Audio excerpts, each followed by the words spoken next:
Madokachere biyangu tauya nadzo nhau dzozuva rechimakumi mairi nonomwe mwedzi uno wakurume ipapa nyasi vanhu vavhunduka mhanduwe wachiona iye Anzire Musanyatwe ari kutora mhiko pamberi pamunangarwa kuita gurukota rinoringanozvo mutambo wafanawo chimanje kwai abisiwa kubva pakutungamira mauto kuenda pakuita mukuru wosunuka rekai tigoona apa vanhu vavhunduka wakahwadziwa fani nokuti wanga wakarikita kuti achabva aramba obva aita kuita kutaya zvese aiwa aba vari kuzivana saka tichikunyepai kuti kamutaramukirai kure mhanduwe munogwiriwa kana makudzingirisiwa nawo ipapa rekai tirambe takazviringa ipapa iye Sanyatwe abva atsiviwa naEmmanuel Matatu ano makore 40 pakaita kunyangariwa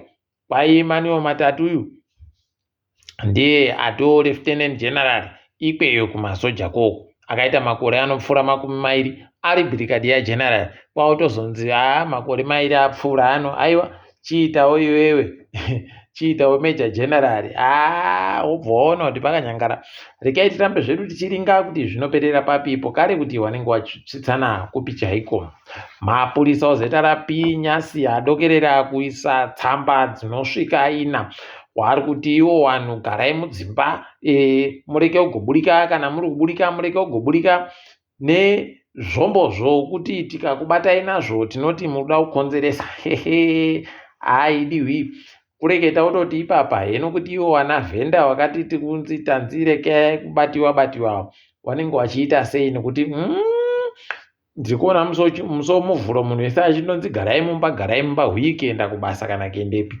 kuitira kuti kureke kugoita manyongori rekai tirambe takaringa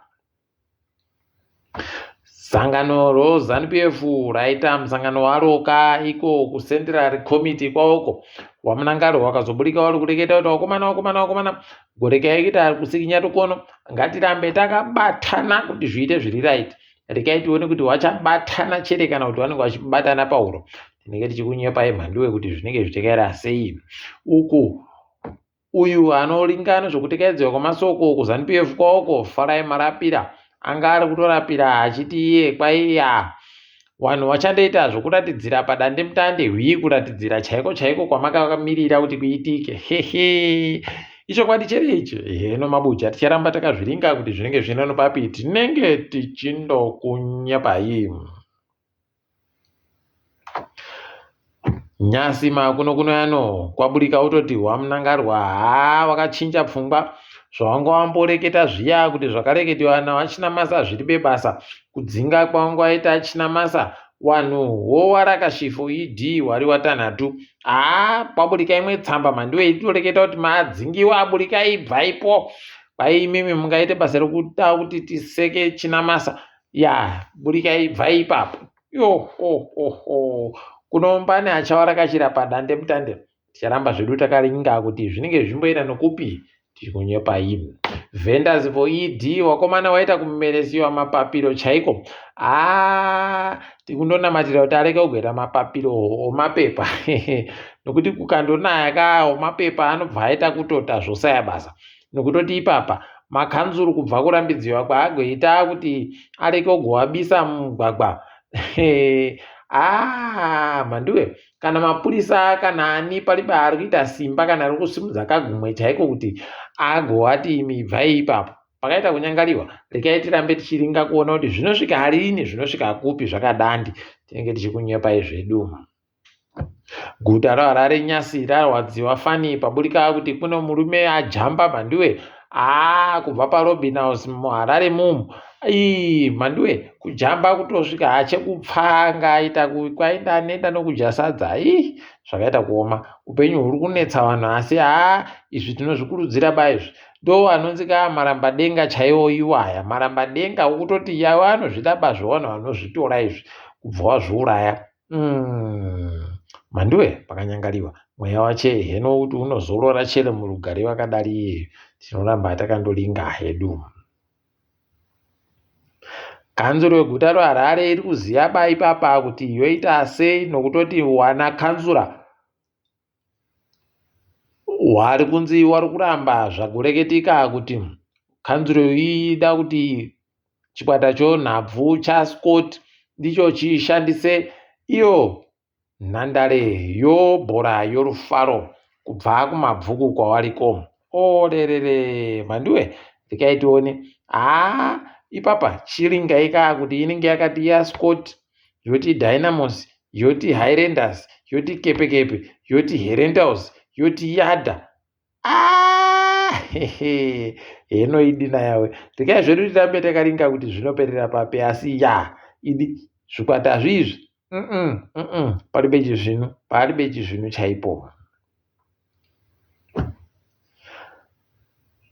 Zvakareketiwa nosoko raMwari mubhaibheri kuti kuda mari ndo kunoita kuti wanhu waite kusikinyatokono. Ipapa zvabudika pachena kuno imwe hwarawa nomudzimai wayo, mhandiwe, makore 65 65 years pachirungu.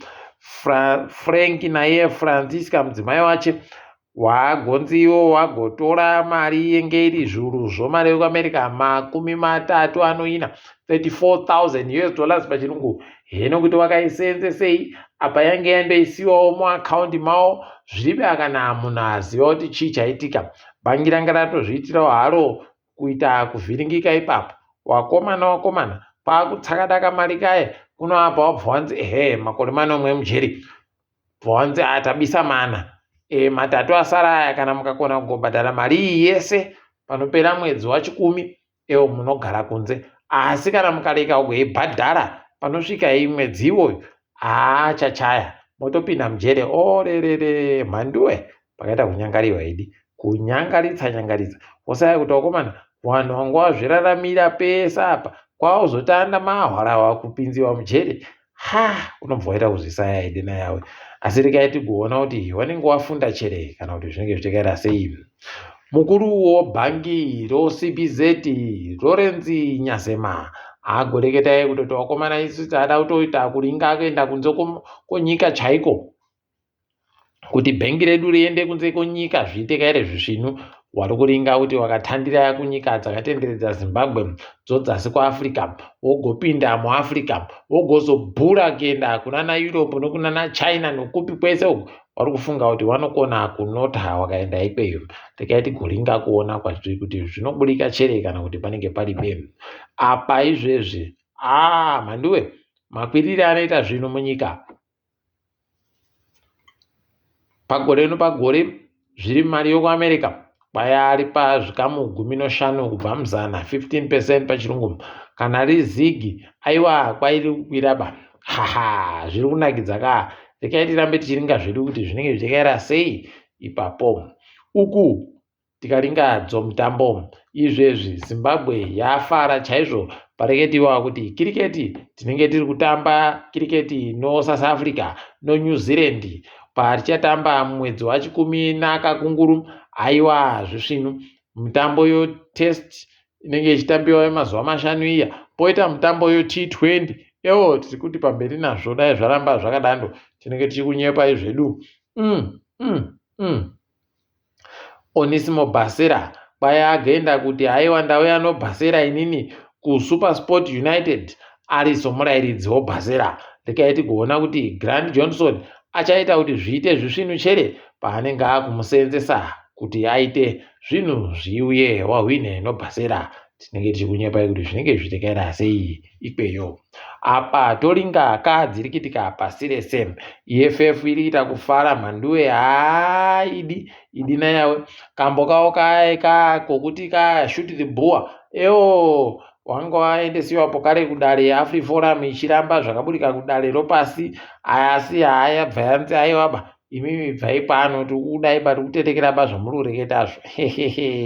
Tikaitione kuti zvichapera sei. Nyika yoGhana wakomana iriita kufara. Wanhu vanoringa nezvekodzero dzewanhu nobasa hwaanakadzitape wari kuita kufara mhandiwe, nokuti kuna akadzitape abhadhawa anze agobhadhawa mari yomamiriyoni 10 omari yekuAmerica, nokuti wamwe wakamboinge wari MP kwayo wakagoreketa pwito dzakanyangaritsa. Elkamu aha, kana paine chinhu chibodzi kuAmerica vanotamba bapa kubhadharisa mari dzechoupenzi, haidi unoibhadhara chaiko. Toramba tichiti makorokoto kunakadzitape. KuSouth Sudan wakomana kwaimutedzero womutungamiri wenyika ikweyo haasungiwa ari mumba mache. Zvakaitiwa Mugabe zviya ndo zvaaitiwa ipapa. Rekai tigoona kuti inenge ichipera yakaita sei nyaya yacho, kuti kundoinamatira kuti kureke kugoitapo kare hondo yechigwagwagwa kuita zvakaita kuSudani makore apfuura yaamho. Nyika yeSouth Africa iri kufara mhanduwe izvezvi kwareketiwa no big concert kuti Travis Scott ari kuuya munyika iyi mwedzi wa12 zuva rochi10 noribodzi. Matikiti acho atotanda kutengesiwa zuva ramangwana nguva dzopfumba mwedzi mangwanani.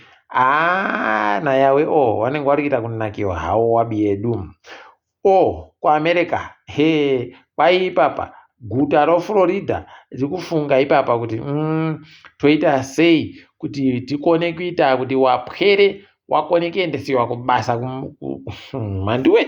Zvatandapo kare zviya zvagoitika maindastiri ekunana Britain kuku achatanda, ndozvaada kubenutsiwa ipapa. Idi nayawe unobva wanatsa kuona kutoti aiwaba vamwe vanhu aiwa vanokodzera baa kunzi vanhu. Nyika yeSouth Korea yati iri kurwadziwa fani kuno vanhu vanosvika 26 wapfa kureketa kuno iro nyaya yomwoto uri kugwarasha masango. Vakomana imi tikundoimba kuti mweya yavo inozorora murugare wapfawo. Apawo kuSouth Africa kuku chikwata choRoyal AM kwaichatadza kutengesiwa kureketa kuno nokuti anga ari kufanira kubhadhara mari yacho haatadza kuibhadhara heno kuti zvirikutadziwa sei kana kuti chii chaitika ticharamba zvedu takaringa nokuti sazi iri kuramba ichiita kufemereka ipapa kuti tikuda mari yedu. Kuno rekai tigoona kuti zvichaperera papi. Asika kwanyasi mabuja rekai zvedu tigumire pano. Ndini wenyu mhanduwe onau.